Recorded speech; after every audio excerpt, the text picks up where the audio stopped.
Disappointment. Liverpool didn't pick up 3 points against Chelsea. But he has to give Chelsea credit. They deserve to get a points from this game. They defend excellent. But in the first half and the second half, especially the second half with 10 man, we have to give Chelsea credit. We have to give the Chelsea goalkeeper a lot of credit. They deserve to get a points. But let's talk about Liverpool. What is really going on? FSG, why you guys cannot give Jurgen 1 or 2 more signing to make the team better? Look at our bench. But guess what? We need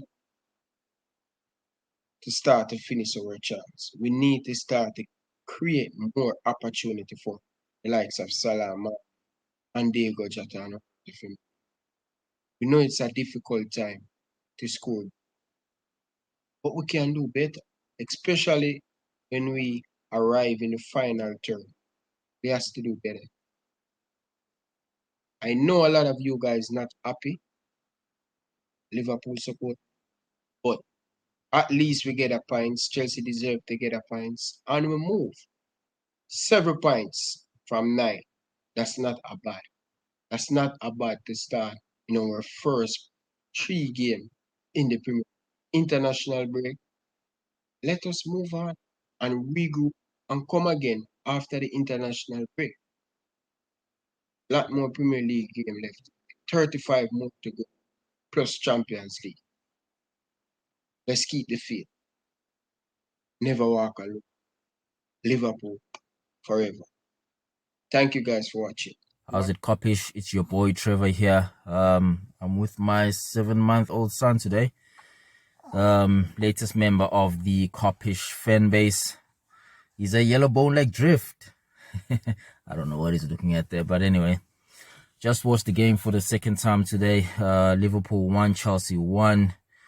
A very frustrating evening for Liverpool yesterday. I know I would have taken a draw before the game, but after watching that game and seeing how things panned out, we should have totally dumped Chelsea. Going to our starting lineup, Simika should have started that game. There was no way Robbo was ready. You could tell by the way he played. I know he put in a couple of crosses, but like 1 or 2, which weren't really good enough. You could tell when he was substituted, he was rather frustrated with himself. Our defense did quite well. I know they handled Lukaku brilliantly. I know Van Dijk and Matip did a brilliant job there with Lukaku. He hardly got a sniff yesterday. Into our midfield wasn't really that great. Henderson was shocking. I think Harvey played well. I know a lot of people were really disappointed with Harvey's performance, but I felt Harvey, got involved. He called for the ball. He didn't shy away from asking for the ball. He didn't shy away from the game, which impressed me the most. Tried to make things happen, getting to those spaces, but it just wasn't working. But it wasn't disappointing at all from his front. Our attack was really terrible yesterday. I know Mane struggled to get past Jorginho, even when they were 10 men down. Didn't really have a good game. Salah struggled to go past Alonso, which was shocking, really. And Jota, when he came on, he tried to run with the ball, but it was too congested there in the middle of the park in the defense for Chelsea. They did shut down shop, which understandably so, playing against a very strong Liverpool side with 10 men. So we understood why they shut down shop, but I was disappointed in our end. We kept spamming in crosses. It seems like we can't find another way of playing but cross the ball into the box, and it's very disappointing from Klopp's tactics. But 1-1 it ended. 2 points dropped, I felt. 1 point gain, I guess. And we move on to the next game. As Matthew would say, we move. It's your boy Trevor here. We're signing out. Hey, look at the camera. There we go. Signing out all the way from South Africa. Love you guys. Keep up with the good work, man. Chat you soon. Peace. It's good, Team Kopish. It's me, Shaq, and let's get right into it. Why change a winning formula when it has got you results so far? So far, Nabi, Simikas, and Harvey. They've been really good, exceptional in what they were doing. Okay? Harvey got called up. Good. He resumed. But why not the other two guys? That is our plan A. Let's go with the plan A. If it does not work, then we have a plan B, which is our big guns, our experienced guys. Do that rather than having to switch it, like, flip it the other way around. Now, second thing is Mane. You are amazing at what you do. You pressurize. You're a pit bull up front. You go and attack. You win balls. You win duels. Amazing and brilliant stuff. But Mane, do you remember that you were the maverick of our team? You are the one who scored against Bayern away, against Aston Villa dying moments, your back heel against Watford, your debut goal against Arsenal. You are the maverick. When Salah gets too frustrating on the eye, when he gets locked up by 2 or 3 players, you come out and you used to create these special moments of brilliance. Now that is what I have been missing. Like I haven't seen from you. Everything else you are doing perfectly, but that maverick element up front, the final third, that is what has gone missing. And I really hope you reignite it, because I know it's there, but it's just gone stale for some reason. Now I feel like we're not giving Chelsea enough credit. Think of it this way, right? So they get the red card, which is what they deserve. But then right after that, they get 2 yellows, Mendy and Rudiger, first half itself. They have to play a second half, keeping that in mind, with 10 people on the pitch, and not get any more cards. They come out with a point from that situation. So, like, that just shows you that they haven't made any sort of tackles which deserved a card. So that shows just how good they were at defending. That just shows how bad we were at getting a goal front. What we need to do now is get another Jota-like signing and another midfielder. Hopefully Bissouma, hopefully, and another Alan Saint Maximin. I don't care. I don't mind. I know Klopp is going to do wonders with them. That's what Klopp is good at. If we don't do that, we just cannot keep up with the likes of Chelsea, United, and City. They're just going up somewhere, and we're like stuck here, and they're there. Just doesn't make sense. Anyway, guys, we move. What's going on, people? Liverpool won, Chelsea won. It feels like a loss to me. Sideways footballs again. Chelsea deserved that draw. For me, for Liverpool, it was more like a loss because we played against 10 men second half. We should have won that game. But you know what? The sideways hit and hope syndrome still there. Do you remember, guys, when I kept on saying I just want next season to kick in? Next season to kick in. I tell you exactly why I did say that is because I was sick and tired of sideways hit and hope. You don't win games with low block teams with hit and hope. You know how you win games? You take shots from outside the box. That's what you do. I swear down to you, I'm so peed off just seeing sideways football. We got a good enough team to win. We had a good enough team to win this game against 10 men. And there's no excuse. There is no excuse. It was the players and the manager's fault today, yeah? So there's no excuse for, you know what? Credit to Chelsea. I hate to say it. I absolutely dislike Chelsea Football Club. But they gave a performance of a title-winning team. That was a title-winning team performance. 10 men against so-called attacking team, yeah? Liverpool couldn't score. Just couldn't score. He and hope. you know what summed up the game for me? And I was already, you know that Henderson open goal and he passes it sideways instead of taking a shot. I thought, okay, so this sums up the whole game today then. Because you know what, these lot just sideways syndrome. I think Jota should have started instead of Firmino, because Jota in the beginning would have done a bit more. But there's a lot of things that's really bad. Yeah, you know what? For me, this was a game to see how the season's gonna go. So you're telling me, yeah, City, United, and Chelsea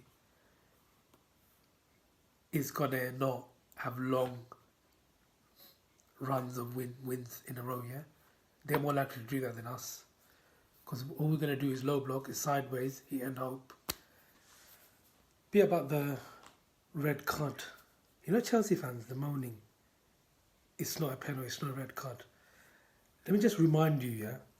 You know people that play in Power League, yeah? They would tell you that if you stop a ball going in the net with your hand, it's an automatic red card. You should have known that from park football. They're moaning. So that really, like, I don't know why they're moaning, even the players.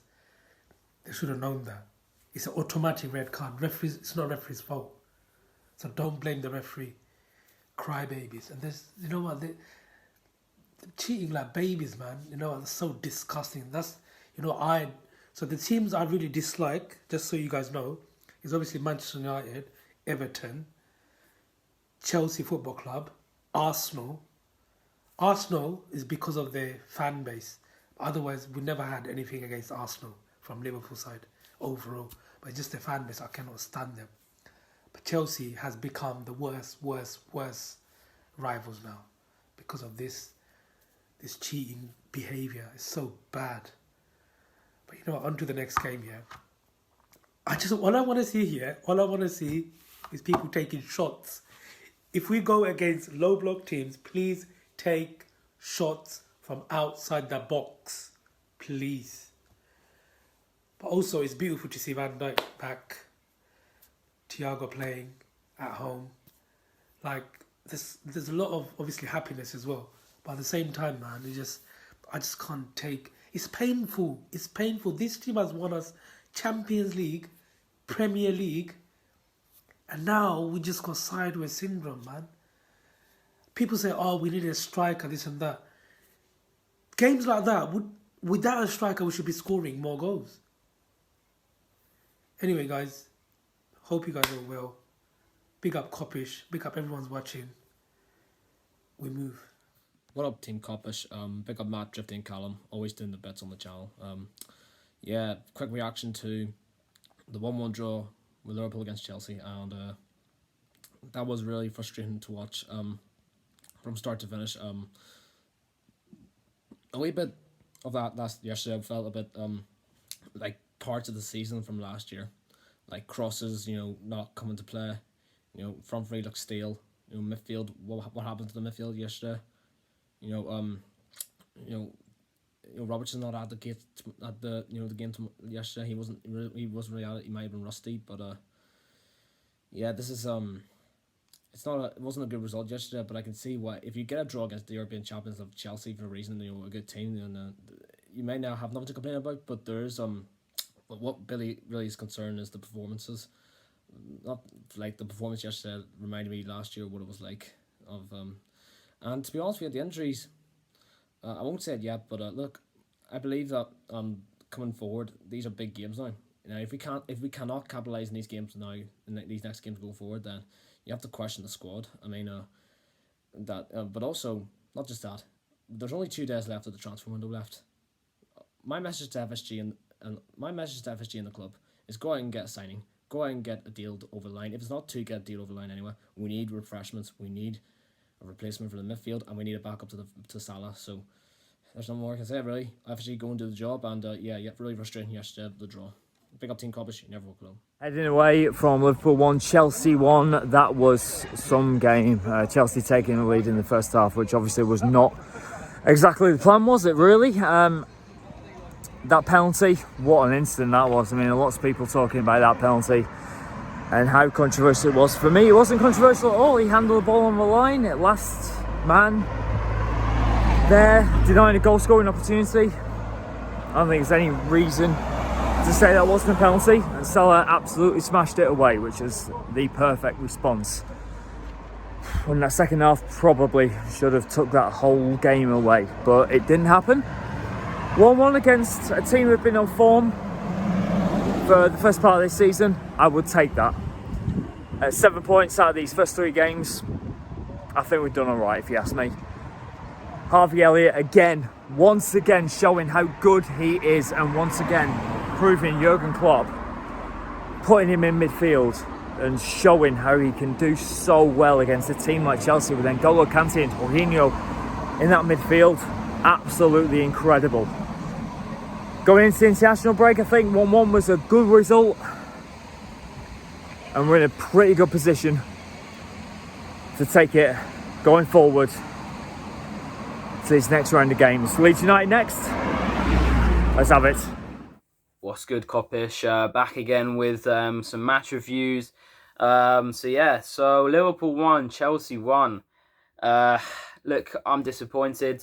This was a golden opportunity to beat one of the best teams in Europe. They had 10 men for 45 minutes of the game. It was a clear red card. I don't know why Chelsea fans are crying. You're stopping a goal on the line with your hands. Basic rules of football. It's a clear red card, a clear penalty, and expertly dispatched by Mohamed Salah, who's very reliable from the penalty spot. But, in truth, I don't think he had the strongest game. And sometimes when we play low block teams, I do expect a bit more from Salah, because I think he needs to utilize his pace and his skill and his guile a bit more. And sometimes he goes missing. And, I think the general sense of creativity in this game, especially in the second half, was very, very poor. I'm a bit concerned with Klopp's decision to play Harvey Elliott, if I'm being honest. I think we all agree he has great potential. He's a great footballer. He's doing wonders for his age. But, this is a ruthless business. And we've got Chelsea at home in the Premier League with 45 minutes against a 10-man Chelsea. We're relying on an 18-year-old kid to conjure up some sort of creativity. And, he's not prepared for that at the moment. He wants to kind of get by in the game and try to not make a mistake. And I think he played a bit too safely, a bit too passively, a bit too conservatively. And, if Harvey Elliott's going to be kind of given a Coutinho-esque role of floating around in the attacking half spaces, twisting and turning and playing the ball, then I expect more from him. And to be honest, I'm really, really annoyed that Thiago wasn't brought on earlier. Keita should have played, if I'm being honest. I don't want to go in on Harvey because I think he's a great potential product, and we've seen flashes of brilliance. But at the end of the day, we should have won this game. We could have won this game, and I was really disappointed with the way in which we created chances against a low block Chelsea team. We do tend to struggle against low block sides. This is what they did. And I just was disappointed to see a lack of creativity, a lack of impetus. And also it's really upsetting to see the fan base go in on Sadio Mane for some absurd reason. If you're going in on Sadio Mane so heavily just after this performance, which I don't even think was that bad, because half the time when Sadio gets the balls, he has no options. It's literally him versus 3 players, and he actually has the skill to get past the man, cross it in, win a corner or something. He has a skill to take on a man himself with a couple of step overs, a cut in, or as I said, go down the line and cross it in. I don't tend to see Salah taking on a man. Salah's very predictable with the way he attacks. He's, on the right-hand side, is always going to cut in and cross. Sadio Mane, he has a particular set of skills which are, unrivaled in the Liverpool team, and the fact that the fan base is going in on him is a disgrace. It shows a level of disrespect, and it's disgusting, to be honest, to see the way in which Sadio Mane is being treated by some Liverpool fans. It looks like he's becoming the scapegoat every time we don't win a game. It's a disgrace, to be honest. It needs to change. And just because Salah scores a penalty doesn't mean he has a good performance. If Sadio Mane had taken all the penalties that Salah's taken for Liverpool, then we'd see a completely different story on the stats. We'd literally have Sadio Mane on the same stats as Salah, and it would be a completely different story in that debate. But the point is, we drew to Chelsea 1-1. On the face of it, it's not the worst result, but in the context of the game, it's a terrible result. The fact that we don't have a squad that's as good as Chelsea, United and City is a massive problem. FSG are a disgrace. They haven't given Klopp at all any helping hand. Since we won the Champions League, we haven't had a proper transfer window, which has been a disgrace, to be honest. We have teams like West Ham, Villa, Brentford, Palace, all spending more money than us, all showing more intent in the transfer window. I don't understand how this is possible. We're one of the biggest clubs in the world, okay? We have a massive fan base, an international fan base. We won a Champions League and Premier League fairly recently. How on earth do we not have any money to spend on some players? It's a disgrace. If Klopp says he trusts the squad, I don't see trust, because he hasn't brought in Takumi Minamino or someone like that. He starts Harvey Elliott ahead of Oxlade-Chamberlain. I'm sure he does trust the squad, and I trust some of the players as well, but it gives the impression to me that he's not potentially that happy with, the squad depth. But, obviously he needs to back the players for their own confidence and things like that. So it's disappointing to me that we haven't signed a player. And I knew we wouldn't sign a player. I mean, there's a couple of days left, but what can you do with a couple of days? FSG moves slowly half the time. I think what I'm seeing from some fans who don't think it's a problem that we signed a player, you are seeing them be satisfied with mediocrity. You are seeing them being satisfied with United, Chelsea and City winning stuff ahead of us. I think we can still win things, but we got to try to increase our chances and make it more simple for us. We have a tough Champions League group. We want to do well in the cup competitions. You need a good squad. There are players out there that we definitely could have got. At this rate, I would take Traore or Saint-Maximin or literally anyone. Genuinely, there are players out there who we could have got for any team, and a Klopp could make him good. But also this model of making players good, it's just not sustainable. What do you want? You want to make a player world class in 2 years? Oh, okay, fine. Yeah, we made him world class in 2 years. Great. In 2 years, we have him world class. Oh, but it's fine because Chelsea, United, and City can buy an already made world class player. At the end of the day, yeah, I think we should have signed a player. We all know we should have signed a player, another attacking player. Look, Rafinha as well, from Leeds to Liverpool. It's a step up from Leeds to Liverpool. Yeah. Someone like this to give us a better chance of competing. So, and also Coutinho. I don't understand why we haven't got Coutinho back. It's a disgrace in my opinion. He is a world-class player. He's not a traitor. I don't know why people think he's a traitor. If you think Coutinho is a traitor, then Torres is a traitor because he literally joined Chelsea. Coutinho is an unbelievable player. If he was given the job that Harvey Elliott was given today against Chelsea, then I think he would have done a better job because he actually has good level of creativity, a shot on him, a confidence on him, a pass on him, a vision on him. And Harvey Elliott, a youngster who has a great potential, great future, but it's a massive game. But I'm going to leave it there. It's the international break. We've got Leeds away coming up. We have to win that game. Then we've got something like Palace at home or Brentford away. We've got to win our next 3 in a row. So yeah, big up to Kopish. See you guys soon. You'll never